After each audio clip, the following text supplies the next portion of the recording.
Hello guys, this is me just here to show you my mobile player. So this is running on an iPad. We have the light show outside and inside. So you can see that's our background loop just finishing. And then we're going to go into Wizards of Winter.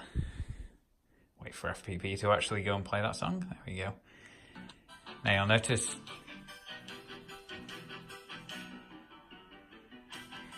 it's a bit behind. It probably will try and resync in a second. Every now and again it just resyncs. There you go. It's quite complex what's currently going on here. For those interested, I have a separate Raspberry Pi, which is in here. So this is our main show controller. Let's see if I can open it. There you go. That's our main show controller. That sends out data to the lights. We also have, the show's on its own network, so that wireless router is literally just running the show. We have a second Raspberry Pi, and that's running my software. So I have an application set up that receives the data from the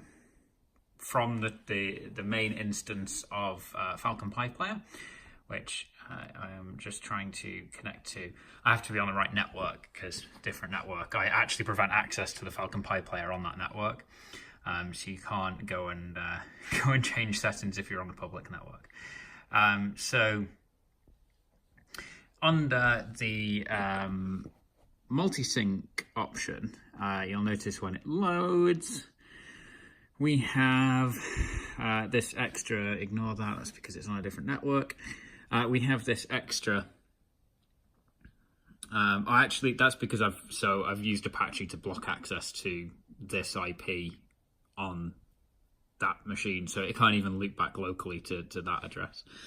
So yeah, MobileLink sends timecode out to mobile devices. I've written it in Node.js, and it literally just sends the data out. It does actually reply with data through the expected URL that Falcon Pi Player pulls, which is like FPP JSON, because it just uses that part of the API in the admin. So yeah, that's how MobileLink works. It basically is sending out the data to the devices every few seconds. As a multi-sync packet comes in, it actually goes out and sends that back out to the devices, and that's all it does. It's relatively simple. It works, and it's not perfect though. It's by no means perfect. If I actually go and join the wireless network that I need to be on, I've got a 5 gig version of it, so let's go and change to that, and then let's go ahead and connect over to our thing. We have to click play because obviously mobile devices don't support auto playing music, and then hopefully, there we go. It will actually play the audio.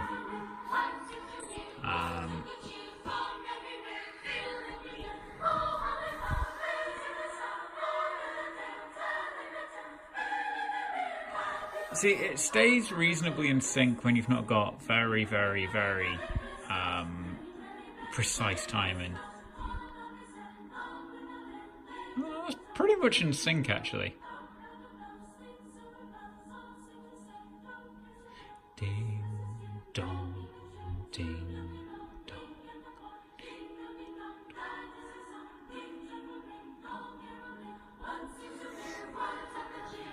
So yes, that is what I am currently working on. This is like the pre-alpha version of that, and I will be improving it sort of over the next 12 months. I want to get the time syncing a bit more perfect. I might move it into its own little application. At the moment, it is all web-based. There are limitations because of that. Not being able to autoplay songs. So all of the MP3 files actually have an extra 30 seconds of silence at the end of the songs to allow the HTML5 audio to swap out without mobile devices losing that play intent. So there's lots of little hacks like that I need to sort of try and fix before it's actually sort of a working product. It's also a pain to actually set up and configure at the moment. The Raspberry Pi has to be on a network. There's a Wi-Fi network you connect to, which, as you saw when this connects, that's going to be listensdelights.net, which will be the Wi-Fi name. That's also where users will then go to actually bring up this UI. I don't want to have something where it requires an internet connection on that. So the idea is that you'll join a Wi-Fi network and this will just pop up in the captive portal, which is why it's been made as a web page, because most devices now support captive portal pop-ups, and they have like the media element and stuff in there, so the user wouldn't have to install anything. They literally just connect to the Wi-Fi and it would just pop up the player ready to go. The other options that we can do as part of this that unfortunately would require an internet connection would be things like having a donation system built into this, or indeed having a voting system built into this, which I know Captain Munch is working on a voting system. I saw him post that today. I actually saw the post today. He posted it a while ago. So it would be possible to implement something like this within that as well. So users can only interact with the device by voting for the next song, but they can also see it and hear it from this device. And the reason, of course, that I've built this is I live above a shopping centre. Nobody walks around with an FM radio, so I sort of have to find a different solution to it. This, I can improve it. I have had friends that do low latency audio before. It is possible. There are off-the-shelf devices that I could go and get. I've had quotes for some of them, and they're around $750 just for a device that will actually encode the data over a Wi-Fi network in very low latency. The difference is, and the thinking behind this, is that we already know the audio that's going to play. It's not live generated audio. We know the file that's going to be played out. The issue is playing it in sync with the other players.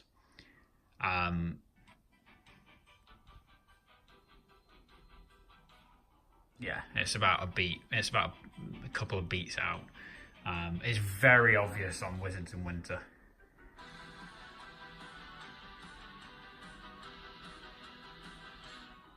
Yeah, it's like a second out. I have actually allowed a slightly higher drift. At the moment it was resyncing too frequently because it was noticing drifts. So yeah, there's a lot of computation that goes on to try and keep the audio in sync, but also not constantly updating the time code locally. It's more reliable using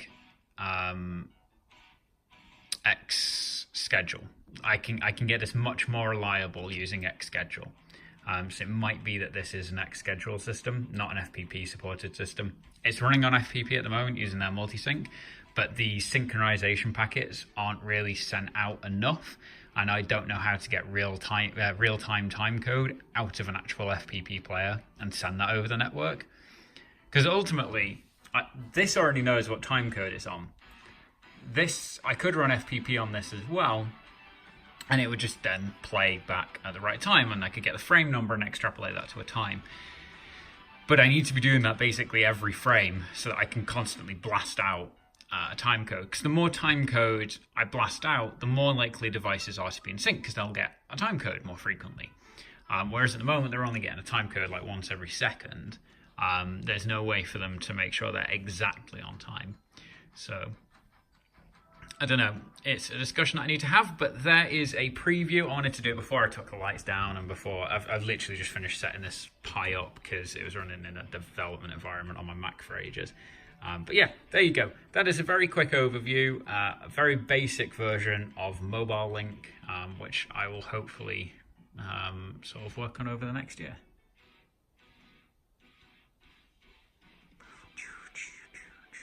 We'll get there. Bye for now.